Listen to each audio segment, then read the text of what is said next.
اس میں ایک نقطہ میں بڑا ہم نوٹ کر رہی تھی کہ ابھی بھی وہ اپنے آپ کو لیڈرشپ کے اندر کنسیڈر کرتے ہیں کہ جی ہم نے تمام لیڈرشپ سے بھی رابطے کر لیے ہیں، وہ چاہے پی ٹی آئی کے لوگ بھی تھے یا جو چھوڑ گئے ہیں. یہ ایک بڑی انہونی سی بات ہے. میرا خیال ہے یہ سارا جو جن کے اس میں کوئی ٹاپ لیڈرشپ میں سے کوئی نام رہ نہیں گیا، جب سب کے حوالے سے وہ بات کر رہے ہیں تو یہ اس کے اندر کچھ جان ہے، یہ ایسے نہیں ہے. صرف دو لوگوں نے جو ہے نا اس کی تردید کی ہے. ایک اسد قیصر صاحب نے، ان کی ٹویٹ آئی ہے کہ I don't have any contact with Fawad Chaudhry. Chaudhry میں اس لیے کہہ رہا ہوں کہ انہوں نے سپیلنگ چودھری کے لکھے ہیں، چودھری نہیں لکھا.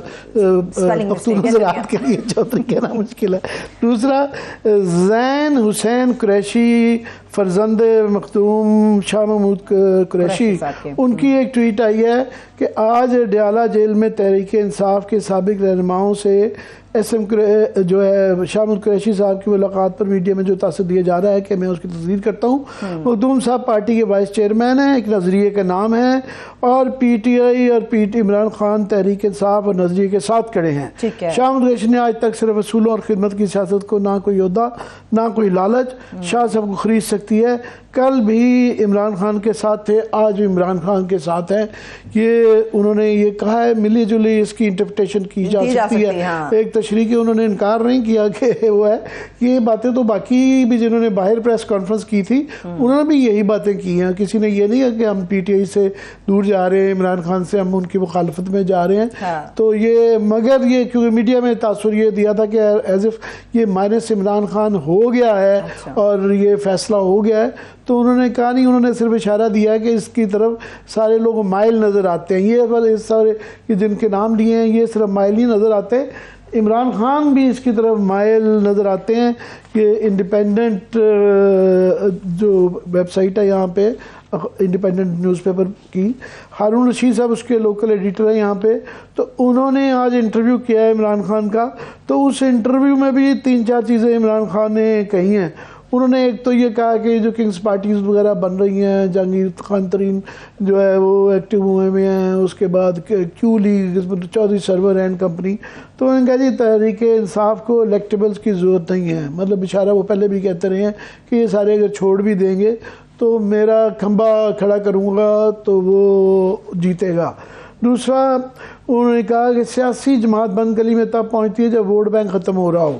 تیسرا انہوں نے دوبارہ مذمت کی ہے کہ میں بالکل مذمت کرتا ہوں کور کمانڈر ہاؤس اور جی ایچ کیو وغیرہ میں توڑ پھوڑ کی.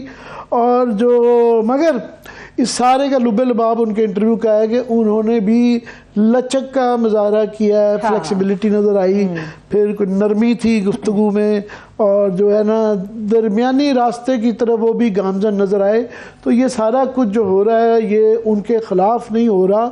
یہ جتنے معتبر لوگوں کے فواد چودھری نے نام لیے ہوئے ہیں سب سے گفتگو کر کے، اور شاید عمران خان سے بھی گفتگو کر کے یہ اشارہ دیا گیا ہے کہ جناب یہ -1. اور سوال یہ ہے کہ دو، ایک یہ کیا -1 جو ہے عمران خان مائنس کے بغیر پی ٹی آئی کا ورکر قبول کر لے گا یا نہیں کرے گا؟ ایک بڑا کوشچن ہے. یہ اس پہ عمران خان کی مرضی ہوگی کہ ان کی مرضی سے اگر یہ کوئی سیٹ اپ بنتا ہے کہ وہ اپنا پیچھے رول لے جائیں تو اس پہ منحصر ہے. پھر ان کا ووٹ بینک جو ہے نا ان کی طرف نظریں ہوں گی کہ وہ کیا کہتے ہیں.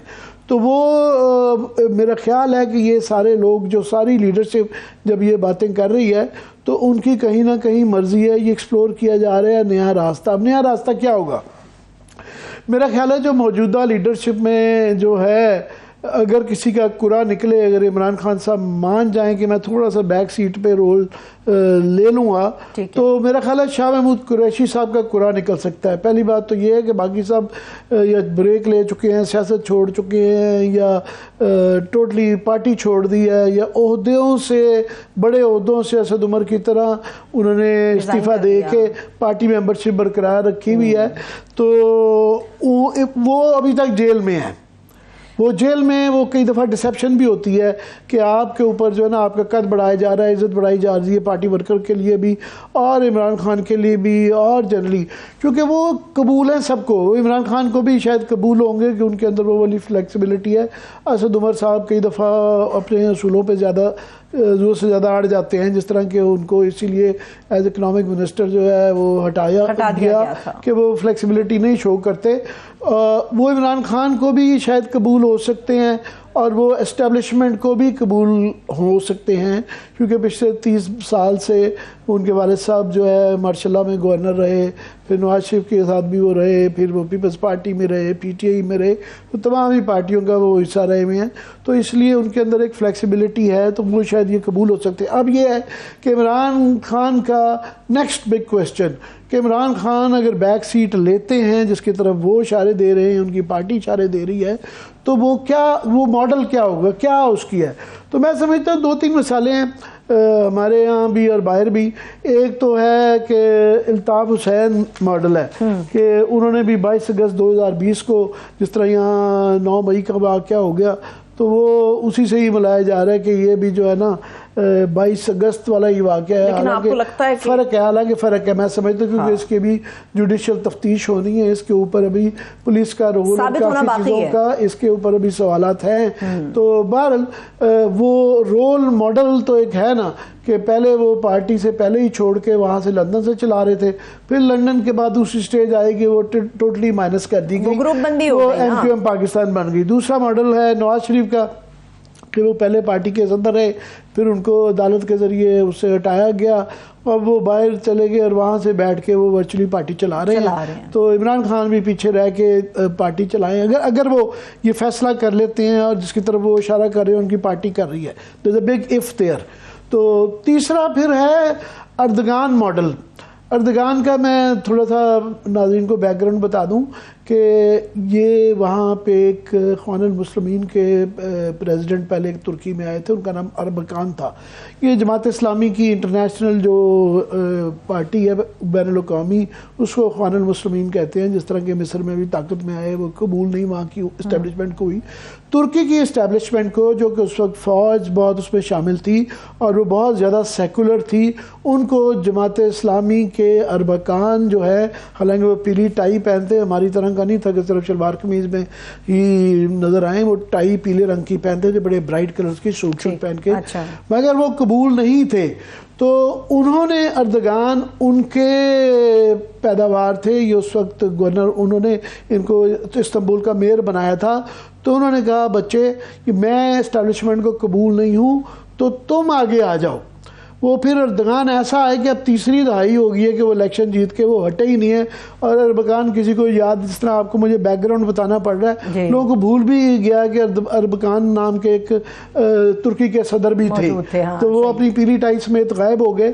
تو یہاں یہ سوالات ہیں کہ یہ کیا، پہلی بات میں نے کہا نا there are big ifs، buts and ifs جو ہے نا، کہ کیا عمران خان مان گئے ہیں یا مان جائیں گے، کیا یہ سارا کچھ جو ہو رہا ہے ملاقاتوں کا سلسلہ ان کی مرضی سے ہو رہا ہے یا ان کے بغیر ہو رہا ہے، کیا اس کے اندر شاہ محمود قریشی صاحب کتنا شامل ہیں نہیں ہیں. پھر سب سے بڑا سوال کہ اگر یہ اس طرح کا کوئی فیصلہ ہوتا ہے تو کیا وہ قرعہ کس کے نام پہ نکلتا ہے. اس سے بھی بڑا فیصلہ یہ ہے کہ کیا وہ اسٹیبلشمنٹ کو قابل قبول ہوگا، کیونکہ میرا خیال ہے کہ امپورٹنٹ ہوگا اس لیے کہ یہاں پہ کلیئرلی ہر ایک کو، کوئی اسٹوڈنٹ بھی ہے نا سیاسیات کا تو اس کو سمجھ آ رہی ہے کہ پی ٹی آئی کا ایک ووٹر ہے، ووٹ بینک ابھی بھی سب سے بڑا ان کا ہے. اگر نہ ہوتا تو الیکشن کروا لیے جاتے، الیکشن اتنی اس کے اندر تاخیر نہیں آنی تھی. جو نہیں ہو رہا، ایک ووٹ بینک ایگزسٹ کرتا ہے اور وہ واقعی یہ تمام لیڈرشپ کٹھی ہو جائے. عمران خان کا قد سے بڑا ہے تو اس کا ایک درمیانی راستہ یہ نکل سکتا ہے کہ عمران خان پیچھے ہٹ جائے. اب یہ ایک تاریخ میں دیکھا گیا ہے کہ جب آپ پیچھے ہٹتے ہیں تو کتنا پیچھے ہٹتے ہیں. نواز شریف صاحب پیچھے ہٹے مگر ان کا مائنس کا فارمولا کبھی بھی کامیاب تو نہیں رہا. کامیاب اس میں ایک پارشل مائنس ہوتا ہے، ایک بتدریج آپ ٹوٹلی فارغ کر دیے جاتے ہیں. نواز شریف صاحب جو ہیں وہ پارشل مائنس ہوئے کہ وہ پارٹی چلاتے رہے اور ان کی پارٹی بھی ابھی زندہ، ابھی تو طاقت میں ہے اور وہ بھی بیٹھ کے لندن میں بیٹھ کے مفرور ہونے کے باوجود وہ فیصلہ چلا رہے ہیں. تو عمران خان کا بھی یہ کافی سارے سوالات ہیں میرا خیال، جو کہ آئندہ آنے والے دنوں میں یہ اس کا ایک خبر ہے، میں کہوں گی کہ افواہ جو بھی آپ کو مناسب لگے، ایک افواہ پنپ رہی ہے اس وقت عامر صاحب کے بعد فارمولا جو پیش ہو رہا ہے وہ صرف ایک نہیں ہے، فارمولا دو ہیں. ایک تو یہ کہ مائنس عمران خان کے ساتھ ایک نئی تحریک انصاف وہ لوگ چلائیں گے جو ابھی بھی پارٹی کا حصہ ہیں مگر انہوں نے ریزائن کر دیا. سیکنڈلی جو کنگز پارٹی کی خبریں ہیں, دو سیاسی جماعتیں وجود میں آئیں گی, ایک نئی تحریک انصاف اور ایک نئی جہانگیر ترین صاحب کے کنگز پارٹی. آپ کتنا ایگری کریں گے اس بات سے کہ واقعی ایسا ہو رہا ہے؟ جی اس کا تو میں نے کہا نا کہ عمران خان کا درمیانی راستہ, مگر سیریسلی اس میں تو کوئی شک نہیں رہ گیا کہ درمیانی راستے کی جو ہے نا ایکسپلور کیا جا رہا ہے, اور اس کے اندر یہ قسم کی پتہ نہیں کسی لیول پہ گفتگو ہو رہی ہے نہیں ہو رہی.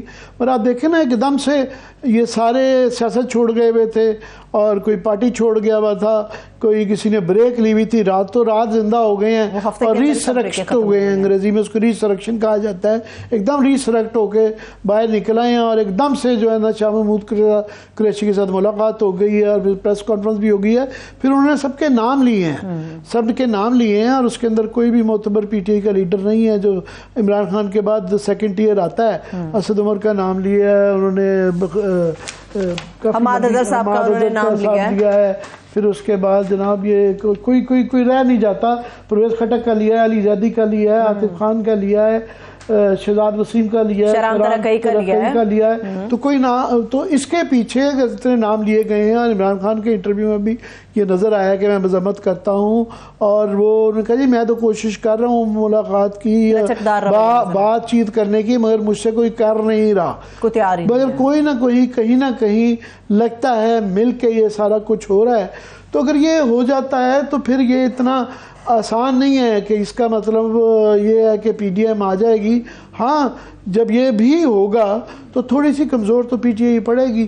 تو یہ اس کے لیے koshsh ہو رہی ہے. اب نیکسٹ کویسچن جو آپ نے کیا ہے وہ آ جاتا ہے کہ کنگز پارٹی کون, پہلی تو ہے کہ اس کی حیثیت کیا ہوگی. کنگز پارٹی ایک تو ہوتا ہے نا ٹوٹلی, جس طرح کے پی ایم ایل کیو بنا کے تمام پارٹیاں بین کر کے وہ چلا دی گئی تھی, یہ وہ والی کنگز پارٹی نہیں ہے, یہ پارشل کنگز پارٹی ہے. ایک آپ سمجھ لیں کہ جسے کہتے ہیں نا انگریزی میں اس کا زیادہ ہے کہ سائیڈ ککس, انہیں کہا جاتا تھا. یہ جو ہے نا سائیڈ ککس ہیں, چھوٹی موٹی کنگز پارٹیاں ہیں. تو اس کے لیے لڑائی چل رہی ہے. ایک تو ظاہر ہے پی ڈی ایم موجود ہے, اور ابھی تو ان کی اکٹھے چل رہے ہیں, مگر جو ہی الیکشن ہوتا ہے تو الیکٹورل الائنس نہیں ہوتا. اب دوبارہ آپ دیکھیے گا ان کی آپس میں لڑائی مار کٹائی, تھوڑی سی ٹینشن نظر آنی شروع ہو گئی ہے. آصف زرداری صاحب ابھی لاہور میں بیٹھے ہوئے ہیں, وہ ڈیرے کر رہے ہیں, اور ان کی گیم یہ ہے کہ یہ ویکیوم کو وہ فل کریں, اور ساؤتھ پنجاب کے ڈھیر وہاں لے کے جا رہے ہیں بندے. اور مگر اس ڈھیر کے اندر ایک بھی کوئی معتبر نام نہیں ہے. وہ جس طرح کہتے ہیں نا وہ بنچ آف نو بڈیز, وہ بنچ آف نو بڈیز ہیں, ایک بھی نہیں ہے. فرق نہیں پڑے گا, بالکل نہیں ہے. دوسری ایک رہی ہے کہ جہانگیر ترین اور کاف لیگ, چودھری شجاعت صاحب. اب وہ یہ ہے کہ چودھری شہزاد صاحب کی بڑی ایک اچھی ایک لائٹر وین میں ایک بڑی اچھی ٹویٹ چلی. ان کا جی ان کی نہ کوئی بھی آڈیو ویڈیو لیک نہیں آتی, کیونکہ آواز کی آڈیو لیک نہیں ہو سکتی, اور صحت کی وجہ سے ویڈیو نہیں آ سکتی. تو وہ مگر وہاں پہ بھی بنچ آف نو بڈیز یہ نظر آ رہے ہیں. چودھری سرور صاحب بیٹھے ہوئے ہیں, اور تنویر الیاس صاحب گئے ہیں. وہ اناؤنس چودھری سرور صاحب, یاد رہے کہ ایک وہ نال کشمیر میں ہوئے ہیں, اور چودھری سرور صاحب آج تک کونسل کا الیکشن بھی نہیں لڑے ہیں. جدھر جاتے ہیں تو وہ کچھ ہے ان کے پاس اس طرح کی چیز کہ یہ گورنر بنائے جاتے ہیں, مگر بڑی جلدی فارغ ہو جاتے ہیں. تو ان کے ساتھ ان کی اپنی برادری نہیں ہے. تو یہ بھی اس بنچ آف نو بڈی ہے. مگر پریس کانفرنس میں آج مزہ خیز بات تھی کہ آپس میں لڑائی ہو گئی. انہوں نے کہا کہ یہ نہیں برشن دینا چاہ رہے تھے کہ انہوں نے کہا جی میں فیس ہوں کیو لیگ کا, کیونکہ ابھی وہاں پہ دیکھیں نا کیو لیگ میں وجاہت ہیں, وجاہت کے بیٹے حسین لائی ہیں, طارق بشیر چیمہ بغلپور میں ان کا وہ لیسن نہیں ہے. تو انہوں نے یہ تاثر دیا کہ حیثیت کی وجہ سے اب میں کیو لیگ کا فیس ہوں. تو انہوں نے کہا تنویر الیاس نہ کہیں فیس بن جائے. تو انہوں نے کہا یہ کشمیر تک ہے, کشمیر. انہوں نے اس بریز پہ جو ہے نا بڑا مائنڈ کیا کہ اسلام آباد میں ان کا پلازا ہے, تو انہوں نے کہا شاید میں اب کشمیر سے پاکستان میں بھی آ سکتا ہوں. تو انہوں نے کہا میرا کوئی ریجن نہیں ہے, اور میرا ویسے بھی ان کے ساتھ ابھی کوئی لاحق نہیں ہوا. میں سردار عتیق کے ساتھ ابھی ہوں. میں چودھری شہزاد سے ملاقات کے بعد فیصلہ کروں گا. تو لہٰذا وہ جو اناؤنسمنٹ تھی وہیں رہ گئی, ہوا نکل گئی, وہیں پھس ہو گئی. تو اس کے بعد پیپلز پارٹی کا جہانگیر ترین کی آپس میں بھی کچھ گٹھ جوڑ کی پرابلم یہ ہے کہ اس وقت پنجاب کے اندر 2 بڑے نام ہیں جو کہ پیپلز پارٹی کو چلاتے ہیں. ایک کا نام یوسف زرا گیلانی ہے، ظاہر ہے وہ ایکس سابق وزیر اعظم ہیں، تو اور ان کا ملتان میں الیکٹورل پریزنس بھی ہے. ان کے بیٹے جو ہیں ایم این اے تو نہیں بنے مگر ایم پی اے کی سیٹ کے لیے آتے ہیں، مگر بہرحال وہ ایک قریشی اور گیلانی دونوں ایک امپورٹنٹ خاندان رہے ہوئے ہیں، کئی دہائیوں سے رہے ہوئے ہیں ملتان کے اندر، تو ان کا ایک اپنا وزن ہے. دوسرا احمد محمود صاحب ہے. مختوم احمد محمود جو ہیں وہ رحیم یار خان میں واحد جو ہے گجر خان سے ایک سیٹ جس طرح لے لی ہے، درمیان میں پورے جو ہے نا میرا مظفر گڑھ میں 1-2 سیٹیں مل جاتی ہیں، اور پھر رحیم یار خان میں جو سیٹیں پیپلز پارٹی کو ملتی ہیں پیپلز پارٹی کی وجہ سے نہیں ملتی. وہ مختوم احمد محمود ہے، ان کا یہ ریکارڈ پچھلے 3 دہائیوں سے آ رہا ہے، 30-40 سال سے آ رہا ہے. اس سے پہلے مخدوم احسن محمود ان کے والد صاحب اس کے رہے ہوئے ہیں بہاولپور اسٹیٹ کے، وہ پرائم منسٹر تھے. اس کے بعد وہ غالباً اسپیکر پنجاب اسمبلی رہے ہوئے ہیں یا شاید چیف منسٹر بھی رہے ہوئے ہیں. اس کے بعد یہ خاندان اس رحیم یار ریجن میں بہت مونوپلائز کرتا ہے. تو یہ 2 بڑے نام ہیں، اس کی وجہ سے سیٹیں 2-4 ایم پی اے کی اور 2 منیمم جو ہے ان کے 2 بیٹے ایم این اے ہیں رحیم یار خان سے جو پیپلز پارٹی کی ٹکٹ میں ہیں، پر ان کی وجہ سے ان دونوں کا بڑوں کا پرابلم یہ ہے کہ دونوں جہانگیر ترین کے رشتہ دار ہیں. ایک جو احمد محمود جو جہانگیر ترین کے برادر ان لا ہیں، ان کی بیگم صاحبہ کے بھائی ہیں، اور دوسرے ان کی یوسف رضا گیلانی ان کی جو ہے احمد محمود کی خالہ کے بیٹے ہیں، سو ان کی بیگم صاحبہ کے دونوں سے سسرالی رشتہ دار ہیں. مگر یہ آپس میں بھی ان کی جو ہے نا احمد محمود صاحب کی بزنس پارٹنر ہیں جہانگیر ترین کے، مگر کوئی بزنس کے ان کے اختلافات ہو گئے تھے، وہ قربت نہیں رہی. ورنہ اسی وجہ سے پہلے وہ ان کو رحیم یار خان سے الیکشن لڑواتے تھے، ابھی لودھرا بھیج دیا جہاں لودھرا میں ان کی وہ والی وقت نہیں ہے سیاسی الیکٹورل، جو کہ رحیم یار خان سے بالکل وہ احمد محمود ٹکٹ دے دیتے جیت جاتے تھے. سو وہاں بھی پرابلم ہے. اور ان کے پاس بھی ابھی تک کوئی اتنا روز یہ کہا تھا کوئی آج انہوں نے فردوس شاشقبان کو دوپٹہ پہنا دیا، اب ان کو روز ایک خبر چاہیے کہ 2-4 بندے چاہیے، ڈھونڈ کے لے آتے ہیں. وہ بنچ آف نو بڈیز میں سے ابھی بھی ایک بھی معتبر نہیں ہے. زیادہ تر لوگ بیٹھے ہوئے ہیں وہ الیکشن میں ریسنٹلی بائی الیکشن میں ہارے ہیں، یا ان کی کوئی بقت نہیں ہے. ابھی تک بڑا نام ان کے ساتھ بشمول اپنے اور علیم خان کے بھی کوئی ایسا نہیں ہے. سو ابھی کوئی نہیں ہے، مگر ایک سائیڈ کک کنگز پارٹی کی ایک گنجائش نکالی جا رہی ہے. پیپلز پارٹی کو کریج کیا جا رہا ہے، اور شاید نون لیگ بھی اس امید میں ہے کہ پی ٹی آئی کو اگر کمزور کیا جائے گا، ایک یہ تو نظر آ رہا ہے نا کہ ان کو ایک فری جو ہے لیول پلینگ فیلڈ نہیں ملے گی. تو اگر کوئی عمران خان کے پارشل مائنس بھی ہوتا ہے، وہ بالکل سامنے ان کا فیس نہیں ہوتا، تو تھوڑا سا یہ تاثر ہے یا یہ خوش فہمی ہے یا یہ خیال ہے یا یہ وقت بتائے گا کہ اس سے سیٹیں پی ٹی آئی کی شاید کم ہوں گی. لے گا کون، اس کی تگ و دو کے لیے یہ سارے 3-4 گروپس نظر آ رہے ہیں. صحیح ہے، ٹھیک ہے. یہ تو اب سیاست کی بات ہوگی، ذرا عدالت کے اوپر بھی بات کر لیتے ہیں عامر صاحب، وہ بڑی اہم ہے. ہم یہ بات کر رہے کہ بینچ کے اوپر جو اعتراض اٹھایا جا رہا تھا وہ معطل ہو گیا تھا، لیکن اب وہ فائز عیسیٰ صاحب کی طرف سے خط تحریر کر دیا گیا ہے، وہ ایک اور نئی مشکلات کھڑی ہوئی ہے. جی وہ آڈیو لیکس انکوائری کمیشن نے جو ہے نا وہ سپریم کورٹ کے بینچ پر اعتراض اٹھا دیا ہے. اور پہلے تو یہ تھا نا کہ وہ لگتا تھا کہ یہ تاثر ملا تھا کہ وہ ختم ہو گیا ہے، کمیشن ختم ہو گیا ہے، اور سپریم کورٹ نے جو ہے نا کہا ہے کہ یہ 5 ممبر کا بینچ بنا دیا، ہم اس کو دیکھیں گے. تو انہوں نے آج اس کو ایڈجرن کر دیا ہے، ہفتے کو غالباً اس کی پیشی ہوگی. اب بینچ کی انکوائری کمیشن کا یہ کہنا ہے، انہوں نے خط لکھا ہے فائز صاحب نے کہ بینچ کی تشکیل کا معاملہ ججز کمیٹی کے سامنے نہیں رکھا گیا، انکوائری کے خلاف آئینی درخواستیں قابل سماعت نہیں. انہوں نے کہا جی کمیشن کو سنے بغیر انہوں نے کہا جی آپ کارروائی نہیں کر سکتے ہیں، اور یہ ذاتی وفات سے متعلق کسی کیس کو کوئی جج نہیں سن سکتا. انہوں نے کہا کیونکہ اس کمیشن کے اندر جسٹس طاہر بندیال کی ساس کی بھی ایک ٹیپ ہے مبینہ طور پہ، تو اس کی طرف اشارہ کیا ہے کہ کوئی ڈائریکٹلی پارٹی میں ہے تو وہ بینچ کا حصہ نہیں ہو سکتے ہیں. اور کمیشن آئین و قانون کے مطابق اپنی ذمہ داری پوری کرتا رہے گا. تو انہوں نے کہا یہ ڈس بینڈ نہیں ہوا تو یہ اپنی ہم کرتے رہیں گے. تو اور سپریم کورٹ نے ظاہر ہے اس میں توسیع کر دی ہے اپنے حکم ابتناء میں. تو اب یہ ہے کہ یہ دیکھیے دونوں کا وہ جو منقسم پہلے ہی سپریم کورٹ تھی، سو یہ لڑائی جاری ہے. یہ جو پہلے تھوڑا سا ایک تاثر ملا تھا یا خیال آیا تھا کہ یہ لڑائی تھوڑی سی کم ہوئی ہے، وہ کم ہوتی ہوئی نظر نہیں آ رہی بلکہ بڑھتی ہوئی نظر آ رہی ہے. اس کے دو اور ایشوز عدالت سے ریلیٹڈ ہیں. ایک یہ ہے کہ کل جو ہے 90 دن والا فیصلہ تو ختم ہو گیا نا، دفع نہیں ہو گیا، مطلب وہ پوسٹ پون انڈیفینیٹلی ہو گیا ہے. جو ساری لڑائی جو شروع ہوئی تھی وہ اس خود نوٹس کے اوپر ہوئی تھی کہ یہ کیوں لیا گیا، وہاں سے تقسیم نظر آئی ججوں کے.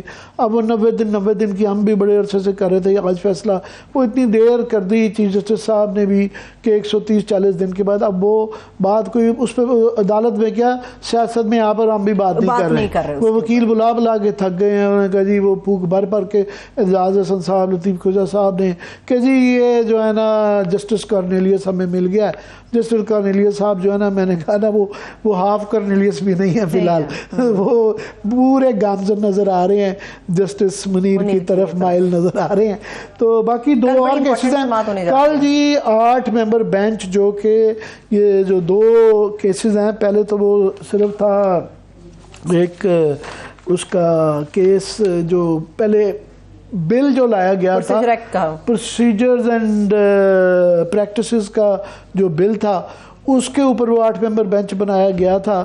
اب وہ ایک نیا قانون بھی آ گیا ہے ریویو کا قانون کے جناب اپیل کے ریویو کا، تو وہ بھی بن گیا ہے. تو اس میں کل یہ دیکھنا ہوگا کہ ایک تو پہلے بل کا کیا فیصلہ کرتے ہیں کیونکہ اس کے اوپر عمل درآمد روک دی گئی تھی، اور کیا کل کا جو نیا قانون آیا ہے جس کے اندر اس سے تھوڑی سی چیزیں کم کر دی تھی، صرف انہوں نے اپیل کا حق جو دیا ہے جس کی ابھی کافی کلیئرٹی آنی ہے. سوالات ہیں کہ کیا اس کے اندر وہ صرف ریویو ہوگا یا اپیل کا مطلب یہ ہوگا کہ نواز شریف صاحب اور جہانگیر ترین صاحب یہ دوبارہ اپیل کر سکتے ہیں کہ نہیں کر سکتے ہیں. شاید اس میں سے کل جواب ملے. دوسرا یہ کہ یہ نیا قانون جو ہے اس کو سائن ہو گئے ہیں، تو کیا اس کے اوپر بھی عمل درآمد روکتے ہیں نہیں روکتے، اس کے اوپر اس کو بھی اس کیس کا حصہ بناتے ہیں یا نہیں بناتے. سو یہ کافی سارے سوالات ہیں آئینی قانونی، اور supreme court versus parliament, supreme court versus supreme court جو اندر کی لڑائیاں ہیں. تو یہ کل یہ کافی اس لیے امپورٹنٹ کیس ہے، ورنہ آج کل تو ایک طریقہ کا نظر آتا ہے کہ لمبی پیشی پہ دے دیں اور 15 جون سے غالباً جو ہے عدالت چھٹی پہ چلی جائے گی. تو لگتا ہے کہ یہ 15 دن تک سارے پیشی پہ پیشی چلے گی، اور وہ کہیں گے یار آپس میں یہ معاملہ نپٹا لیں.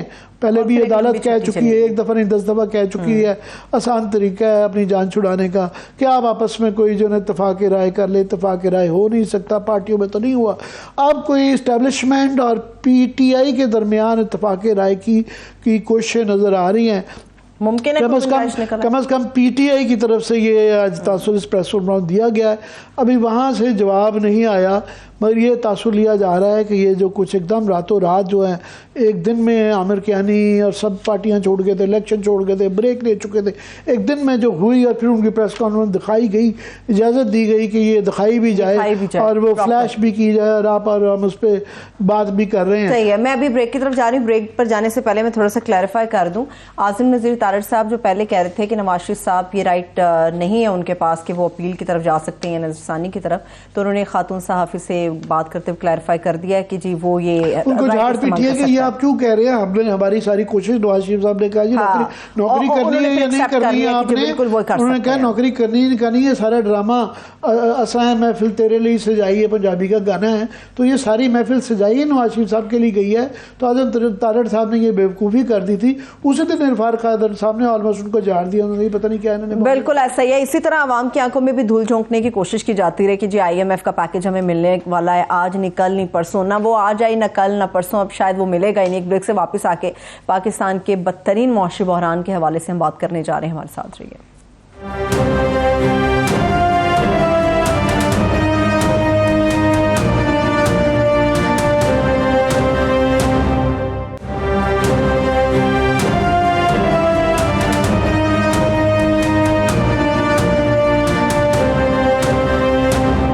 بریک کے بعد ایک بار پھر سے پروگرام میں ہم آپ کو خوش آمدید کہیں گے. پاکستان کی بدترین اکانومی کی جو صورتحال اس پر بات کرنے جا رہے ہیں ہمارے معاشیات. اس وقت ہارون شریف صاحب نے ہمیں جوائن کیا. بہت شکریہ, تھینک سو مچ ہارون صاحب ہمیں جوائن کرنے کے لیے. Over to you. جی ہارون, آپ سے پوچھیں گے آج جو ہم کل جو شہباز رانا کی سٹوری تھی جس کے اندر انہوں نے جو پاکستان میں ان کے آئی ایم ایف کے مشن کے چیف ہیں واشنگٹن میں بیٹھے ہوئے, انہوں نے یہ جملہ کہا کہ پاکستان کو اپنا آئین اور لا اینڈ آرڈر کے متعلق ہاؤسنگ آرڈر کرنا چاہیے, پہلے چین کہہ چکا ہے.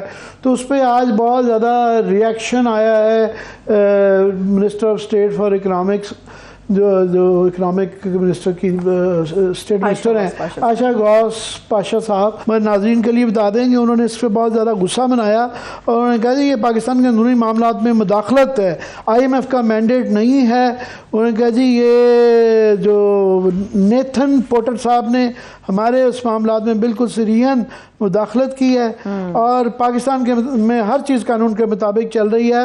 اور ساتھ میں جو ہے قرضہ, یہ جملہ خاص طور پہ ہارون بڑا امپورٹنٹ ہے کہ قرض پروگرام میں تاخیر پاکستان اور آئی ایم ایف کے مفاد میں نہیں ہے, ہماری تو ضرورت مفاد ہے. وہ کہہ رہے ہیں کہ ہمارے اب اگر آپ پیسے نہیں دیں گے تو یہ آئی ایم ایف کے مفاد میں بھی نہیں ہے. تو یور کامنٹس آن دس. جی بہت شکریہ عامر. دیکھیں تین اس کے اینگل ہیں. پہلا اینگل تو یہ ہے کہ یہ انفارچونیٹ ہے, ڈاکٹر عائشہ پاشا کے میں احترام کرتا ہوں, دوستی بھی ہے, لیکن ہمیں ان چیزوں کو بلا وجہ پولیٹیسائز کر کے پبلک ڈومین میں میرے حساب سے نہیں لانا چاہیے. چاہے آپ انویسٹر ہوں, کوئی اور ہو یا لینڈر ہو, وہ چاہے گا کہ جو کلائنٹ ہے وہاں پر کچھ سٹیبلٹی رہے, اگر وہ کوئی وعدہ کرتا ہے تو پورا کرے اور لا اینڈ آرڈر کی صورتحال بری نہ ہو, کیونکہ جو ہی بری ہوگی معیشت بیٹھ جائے گی.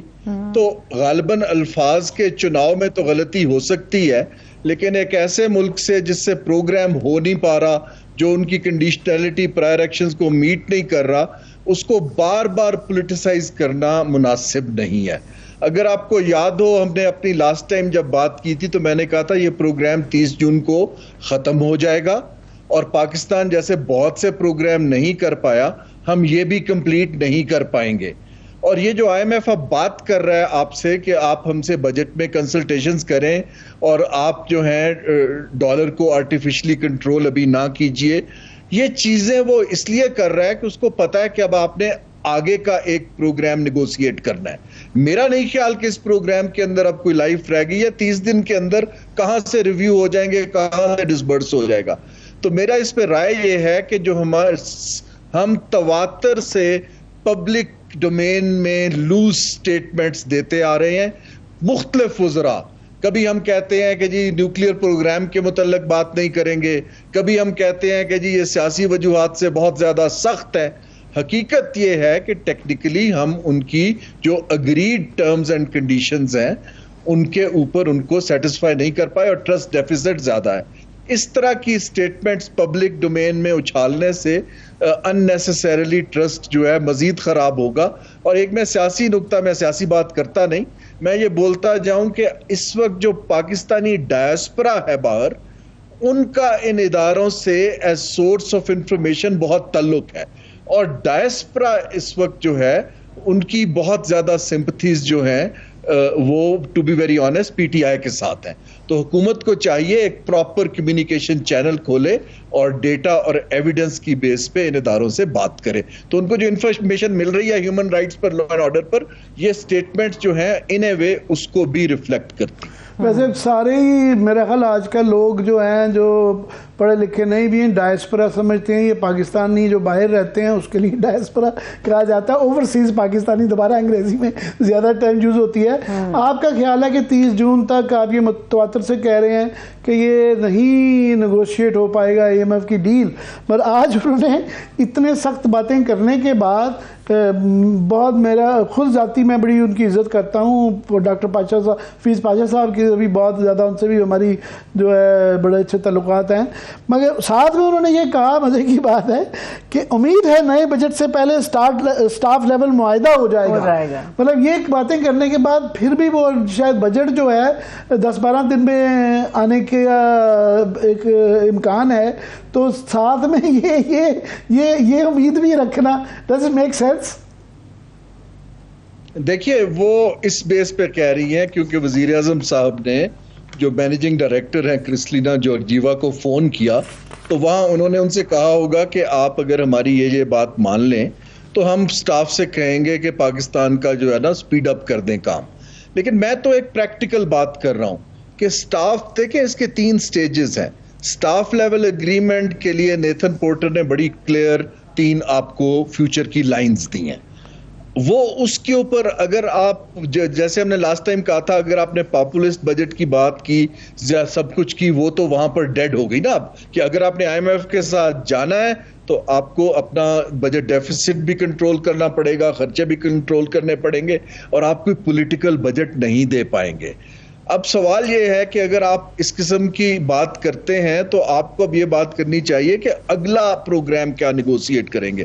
عامر صاحب آپ پریکٹیکلی دیکھیں کہ 30 دن کے اندر کہاں سے واشنگٹن سے مشن آ جائے گا، آ کے اس کو کمپلیٹ کرے گا، واپس جا کے رپورٹ دے گا، آپ کے سسٹم میں چلا جائے گا، سٹاف لیول اگریمنٹ ہو جائے گا. جب وہ ہو بھی جاتا ہے اس کے بعد ایک بورڈ میں جاتا ہے ایک ریکمنڈیشن، پھر لیٹر آف انٹینٹ آتا ہے، تب تک تو آپ کا یہ ایگریمنٹ ایکسپائر ہو جائے گا. تو میرا کہنے کا مطلب یہ ہے کہ ہمیں ایک میڈیم ٹرم پروگرام چاہیے. ہمارے جو ایکسٹرنل فلوز ہیں وہ کسی بھی طرح میٹ نہیں کر رہے ہیں لائبلٹیز کو، تو وہ تو ہمیں چاہیے. لیکن ضرورت اس امر کی ہے، اگر میں IMF ہوں تو میں چاہوں گا وہ میں اس کے ساتھ سائن کروں جو کوئی 2-3 سال کی مجھے کنٹینیوٹی تو ایشور کرے نا. انہوں نے اپنی عائشہ بی بی نے اپنی ہی بات کو خود کانٹرڈکٹ کیا ہے. انہوں نے مزید کہا کہ IMF ڈیل نہ ہوئی تو وزارت خزانہ آنکھیں بند کر کے نہیں بیٹھی. مطلب یہ ہے کہ ہم بجٹ تو پیش پھر بھی کریں گے، اور ساتھ میں کہا انہوں نے کہ ہمارے پاس پلان بی بھی ہے. تو کیا پلان بی سے کیا مراد ہے؟ جی اب دیکھیں نا، آپ کو فیصلہ یہ کرنا ہے. دیکھیے اگر آپ کو لینڈر پیسہ نہیں دیتا تو پھر آپ کے پاس کوئی پلان بی نہیں ہے، وہ آپ کا پلان اے ہے ٹو سروائیو. دیکھیں نا، اب سوال یہ ہے کہ اگر آپ فیصلہ کر لیں. دیکھیے اگر آپ نے فیصلہ کیا کہ ہم نے IMF کے بغیر ایک پلان کرنا ہے، پھر اس کا طریقہ ہے کہ اس پلان کو انویل کیجئے، لوگوں کو کانفیڈنس میں لیجئے، بتائیے کہ ہم یہ 5 بڑے فیصلے کرنے جا رہے ہیں کہ اگر پیسہ نہیں آتا، دیکھیں نا ابھی تو آپ صرف امپورٹ کو کرب کر کے ایک مہینہ بائی کر رہے ہیں. اگر تو یہ پلان ہے وہ تو نہ مجھے کانفیڈنس دے گا نہ کسی پروفیشنل کو کانفیڈنس دے گا. اگر ہمارے پاس پلان ہے، خرم دستگیر صاحب ہمارے دوست ہیں، انہوں نے بھی ایک ٹی وی پہ کہا کہ جی ہمارا بڑا سالڈ پلان بھی. مجھے سوال یہ ہے کہ حکومت کا پلان بھی اس قدر سیکریٹو یا خفیہ کیوں ہے؟ If you have a plan بھی تو پھر آپ آئے اس سے ہم سے ڈیبیٹ کیجئے اور اس کو آپ آگے لے کر چلیں کہ ان کیس IMF نہیں آتا. سینیریو پلاننگ پوری دنیا میں ہوتی ہے، لیکن یہ آپ IMF کو بہت اچھی طرح پتا ہے کہ ان کے پاس پلان بی بھی نہیں ہے اور ریفارم کا پلان بھی نہیں ہے. اس لیے وہ بار بار پش کر رہے ہیں کہ آپ ہمیں، جیسے سری لنکا نے IMF پروگرام لیا ہے، میں آپ کو انکریج کروں گا، بھیج بھی دیتا ہوں کہ آپ ان کا میڈیم ٹرم ایک ریفارم کا پروگرام پڑھیں.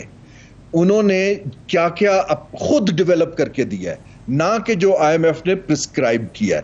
ہمیں ایک سنجیدہ ٹیم کو سامنے رکھ کے اس ایک پروگرام دینا پڑے گا جو ایک حکومت اپنی مدت 3-4 ماہ دیکھ رہی ہو، وہ غالباً اس کو دینا نہ چاہے گی نہ کر پائے گی. میں آپ کی بات سے یہ اخذ کر رہا ہوں کہ یہ اس طرح کا جو بھی روڈ میپ آپ نے بنایا ہے، وے فارورڈ بنایا ہے، سخت مشکل جو ہے، اس سے بزنس کلاس میں، انویسٹرز میں، اسٹاک ایکسچینج میں وہ ایک خود اعتمادی آئے گی کہ ہاں بھائی ان کے پاس کوئی پلان ہے، بے یقینی کی کم از کم سخت بھی ہو مگر فضا تھوڑی سی کم ہوگی.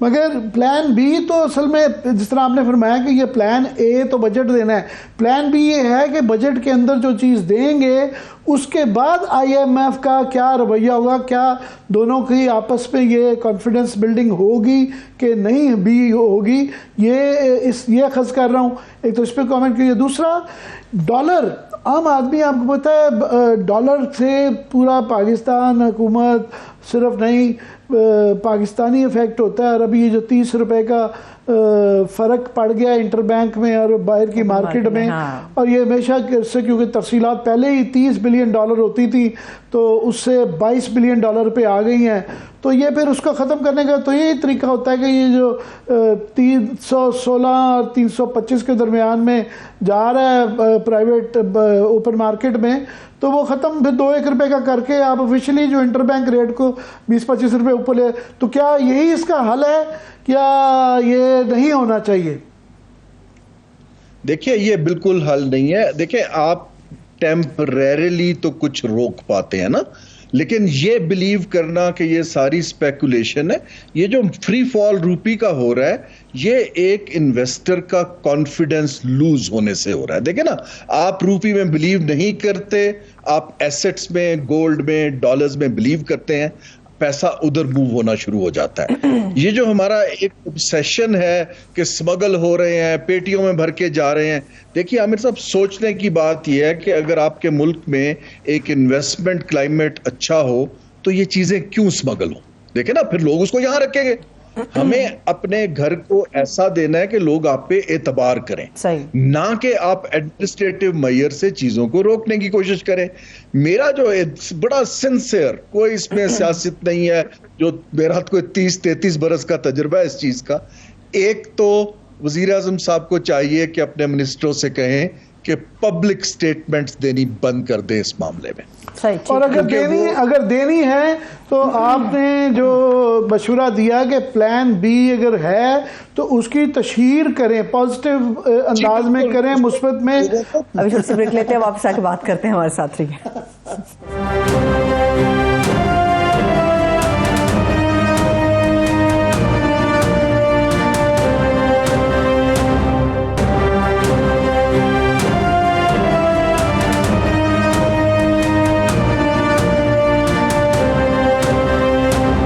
آپ کو خوش آمدید کہیں گے. ڈالر کی بات تو ہو رہی تھی, مگر جو گلگت بلتستان کی بڑی سیاسی تبدیلیاں ہیں, میں چاہوں گی آپ وہاں سے بات کو آگے بڑھاتے ہوئے. جی, ڈالر کی بات سے ہی گلگت بلتستان بھی بالکل اس سے ریلیٹڈ ہے کہ بے یقینی ہے نا, وہاں پہ خبر یہ ہے کہ گیٹ گلگت بلتستان آپریشن کامیابی کی طرف گامزن ہے. اچھا, پہلے آزاد کشمیر کے اندر یہ تسخیر کی گئی کہ وہاں پہ ایک الیکٹڈ گورنمنٹ جو تھی اس کو ہٹا کے تنویر الیاس صاحب کو کروا کے تو وہاں ایک لوٹوں کی حکومت جس طرح کے پنجاب کے اندر کیا گیا وہاں بنوائی گئی گورنمنٹ.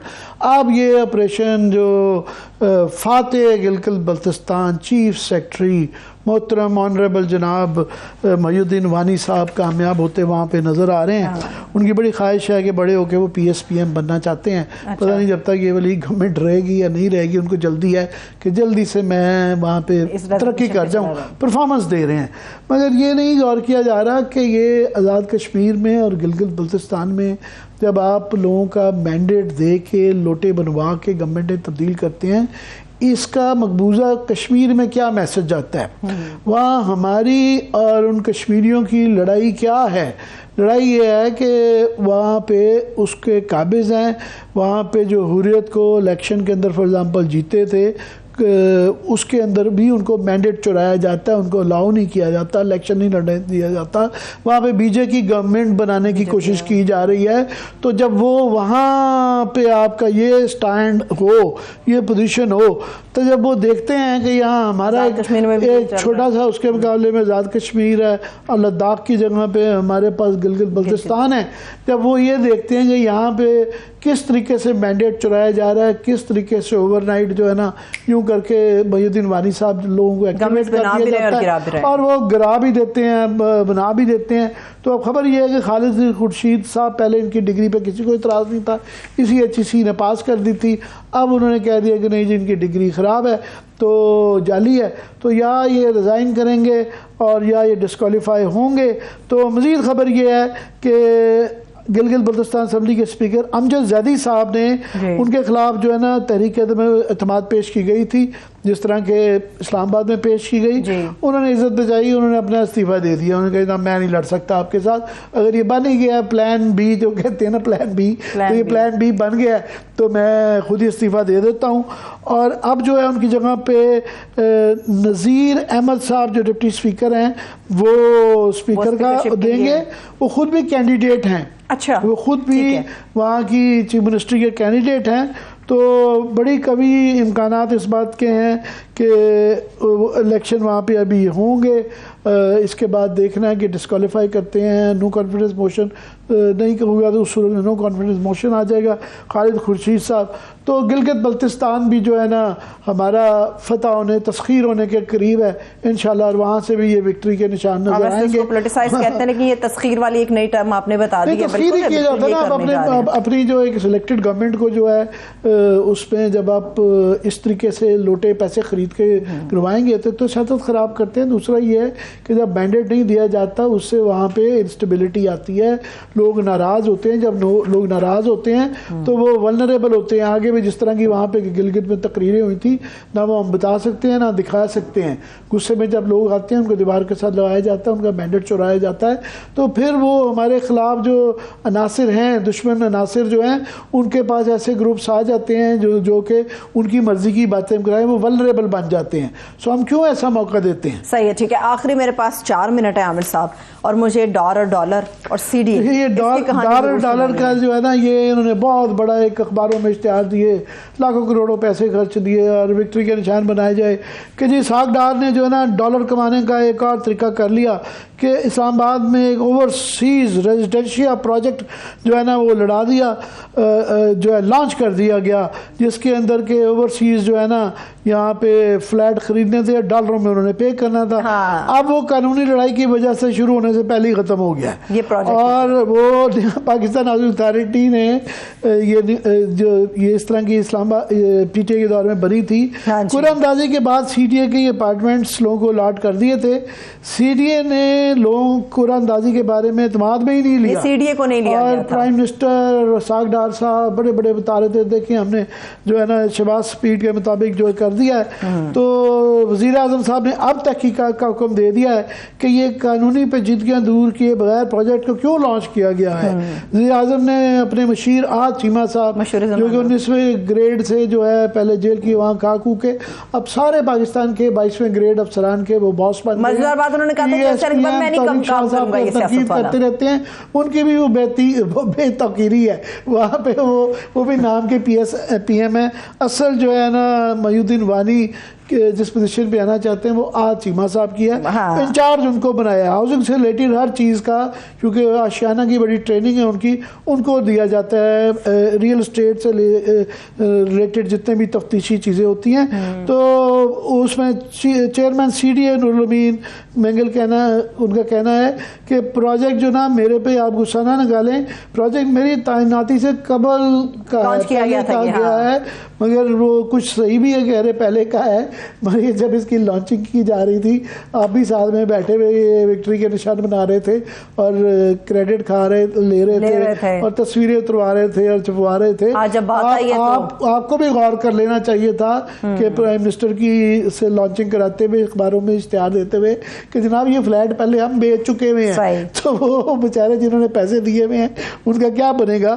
تو یہ نیل اور ہائٹس میں 2000 اپارٹمنٹس تھے جو کہ اب بیرون ملک مقیم پاکستانیوں کے لیے، یہ ڈیاسپورا کا صحیح ترجمہ یہ ہے، بیرون ملک مقیم پاکستانیوں کے لیے یہ دیے گئے تھے، اور اس سے امید تھی کہ اس کے ساتھ ڈالر آئیں گے اور یہ خریدیں گے۔ اس میں کچھ پیمنٹس بھی ہوئی، ان کی پیمنٹس ہوئی، ان کے ساتھ بڑی زیادتی بیچاروں کے ساتھ ہو گئی، زیادتی نہیں ہاتھ ہو گیا، بالکل ہاتھ ہو گیا، اور پہلے بھی اسی لیے وہ بیچارے یہاں ریل اسٹیٹ میں جو ہے مارے جاتے ہیں اور مارے گئے ہیں بے تحاشا کہ ایک تو یہ ہے کہ ڈیویلیویشن اس طرح کی ہو جاتی ہے یہاں پہ کہ جو آپ کا 150 180 کا ڈالر تھا وہ 325 پہ چلا گیا ہے, تو ڈیویلیو ہو گیا نا ان کا, تو پیسہ آدھا بھی نہیں رہ گیا. اور دوسرا یہ ہے کہ دھوکہ ہوتا ہے. اس طرح کی 10 اسکیمیں بن چکی ہیں کہ اوورسیز کی اسکیم ہے, وہ پھر روتے رہتے ہیں, وہ ہمیں فون کرتے ہیں کہ جی ہم مارے گئے, دیکھیں ہم نے اپنی ساری لائف سیونگ اس پہ خرچ کی تھی, لوٹے گئے, مارے گئے. اب بالکل ہاتھ ہو گیا ان کے ساتھ. جاتے جاتے 30 سیکنڈ ایک آخری سوال اور کوئی اس کا جواب چاہیے. ہمارے پروگرام سے پہلے اگر قریشی صاحب پریس کانفرنس کر دیتے ہیں, کیا جواب ہوگا ان کا؟ جواب تو وہ پریس کانفرنس کے بعد ہی دیکھا جائے گا کہ کہتے کیا ہے. میرا خیال ہے قرآن ان کے حق میں نکلنے والا ہے, یہ میں پہلے ہی پیشین گوئی کر چکا ہوں, تو میں وہ کلپ دوبارہ کہوں گا کہ آپ سے نکال کے رکھ لیں. قریشی صاحب اس کلپ کو نکالیں اور محفوظ کر لیں. دیکھتے ہیں اگر قریشی صاحب کی کل پریس کانفرنس ہوگی تو کیا جواب آئے گا. بہت شکریہ عامر صاحب, تھینک یو سو مچ. دیکھنے والوں کا شکریہ, اجازت دیجیے, اپنا خیال رکھیے, خدا حافظ.